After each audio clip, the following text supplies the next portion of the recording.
Where you design, your surroundings and your travel help you to develop a sense of place. The palette and cultural influences inherent in your jewelry. Travel to the sea today with Tammy Honaman. Welcome, Tammy. Thank you very much. It's great Thanks to for be being here. Thank you so much. These are beautiful pieces. Oh, thank you. You're welcome. I love them, and I think they're even easy to create, which makes them even better, right? I think so. I think they're easy, and I think they're really wonderful to take the time to really escape and make something that you really love wearing. I love this one especially that has the star. Starfish, yeah. Sea star, because you're from the Midwest, not a starfish. Is that regional? I didn't know that. And then we've got some sea shapes over here. This is really fun. And I also love the piece in front that is kind of an underwater kelp field. Yeah, that's what I thought of it when I was making it, and adding that little bit of flourish. It was fun.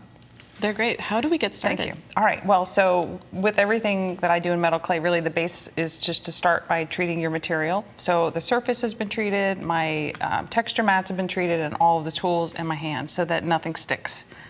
No guarantees, but at least it helps release the material. And we're gonna work with metal clay. And metal clay is a material that's made with fine silver particles. So this will be fine silver when it's fired. I think it's an alchemy project. You know, you take this lump and turn it into something pretty incredible. And then you put it in the kiln and it becomes really, truly beautiful. Yeah. We're just gonna roll it out. This is about a 4-card thickness. We generally speak in terms of cards just because that's a universal measurement. And I'm gonna try to get a general shape that I'm looking for so that I have enough width and length. And then what I'll do is transfer it to one of these textures. Okay, and the conditioner that you put over everything, there are different types. That is correct. You just want to find one that's made for the type of metal clay that you're using. Yeah, yeah. Okay. And so then what I'm gonna do now is roll it a little thinner, and then that'll give it the texture.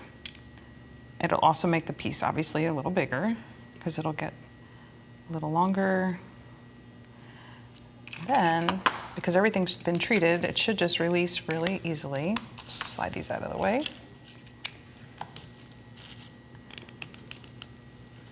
Turn that over. It didn't release perfectly, but it's good enough. It's usable. It's usable. Okay. Okay, so now you can cut this any way you want. You can freeform it, but I'm gonna use a template because what we're going for today, you wanna be a little bit more precise. Well, you're making that domed bead, so the front and the back both have kind of a dome shape to them, right? Correct.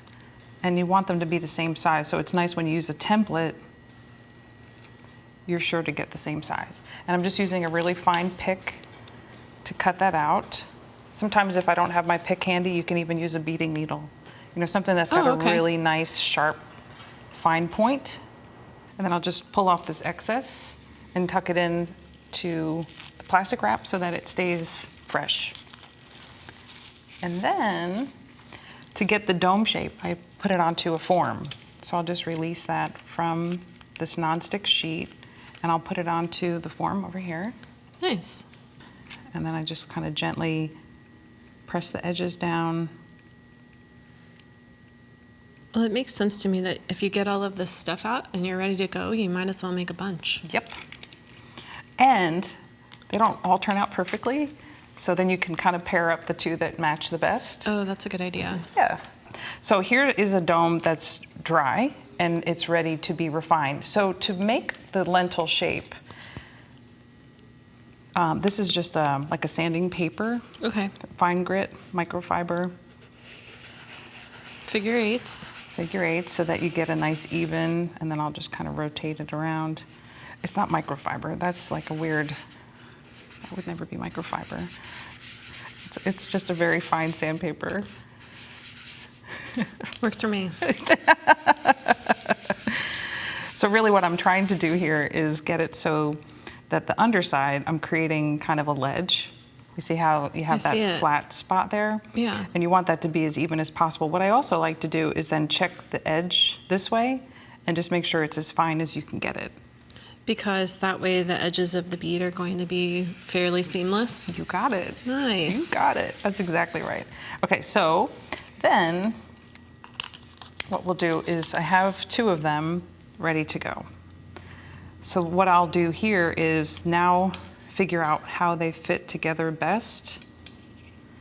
I'll find the best orientation, and I will refine it a little further with like a nail file, salon file, and just go around the edges just to make sure I take off any excess material that might be in the way of this being as round and as perfect as I can get it. And then you'll see I also made some pencil marks. And what I like to do there, those are just kind of like registration marks, because once I start flipping this over and adding the paste, It's impossible to tell, right? I won't remember exactly. I was wondering. You always have a trick up your sleeve. That's Well, really clever. In the community, we share ideas, so that's a shared idea. So, but then you can see like the registration marks here match up on this side, so that when you're flipping them back together, it's a little tricky still, but at least you have that. And so to kind of wake up the clay, because it's very dry at this point, I like to put a bead of water, and then I would let that absorb. And that's just kind of telling the particles like, hey, wake up. Here I come with something new. Get ready. That's one thing that I always laugh about with metal clay. It's like having a 2-year-old. Like, it really doesn't want to ever do what you want it to do. It likes to think it's in charge. So you have to just find ways to work around that. That's good to know. That really explains a lot for me. Yeah. It does. I always like to say, like, you're in charge. And, you know, then you kind of realize, like, oh, wait a minute, it thinks it's in charge. And then this is just paste or slip. And it's a really nice consistency of metal clay with a binder and liquid in it. So And that you it's, buy it that way, right? It's not Yeah. something that you would make yourself. I'll make it myself with the particles that I'm done sanding. Like, when I'm done refining, I'll clean this up, and then I will add some water and make my own. But manufactured is really nice because it's perfectly consistent, and there's nothing about it that is going to be clumpy or, you know, in the way. And then just you'll just put a bead of this all the way around, and then seam the 2 together. Okay. All right. Got it. Got it. And then it will look like this. So you'll have your 2-sided shape ready to go. Nice. Now- I like how you made 2 different patterns, because you have the sea stars / starfish on one side, and you have a different pattern on the other side. So, you know, it's a little subtlety, but if you wanted to go with an outfit or something, you could wear it reversible. You got it. You got it. And so again, because I've now impacted the circumference and I've changed the shape a little bit, I want to go back in and refine it a little further. So I'll go back to my polishing papers. And file it again. Yeah, just kind of go over that again. And then these are available in progressive grits, you know, similar to any sandpaper that you'd find. So you just want to keep working through, because now we're really working toward making it as perfect as possible. Right. And remember, the more perfect you make it now, the less you have to do to it when it is metal. You got it. You got it. Take advantage of it. That's the beauty of working with metal clay. Right. It really is. So then you'd go through all of that. Then the other piece of, not necessarily where you have your registration marks, but again, you would either use those or make new registration marks where you want to file your holes, so that you have the way to string your I wondered material. why you weren't doing that during the construction. So Yeah. you do that after. I do. Okay. I do. And you can use like just a jeweler's file, and then just start a hole, and then just kind of keep going and progressing, making the hole larger and larger and larger. In my studio, I will use like my like a rotary drill. Oh, okay. So a flex shaft or your Dremel, and you go nice and slowly, and the drill bit will just kind of remove the material, and you don't want to force it, because what will happen is the discs will pop apart, because they really are just kind of, it's just kind of like glued in place. Right. So you want to go slowly. Okay. But knock on wood, you know, haven't had one pop You've been apart pretty in lucky. a long time. Yeah. So then I'll just use this to kind of refine the shape this way, because really when you're using your drill, you're going in this direction. You're not necessarily. That makes sense. Yeah. So then I'll come in here and make sure that the profile in this direction is equal.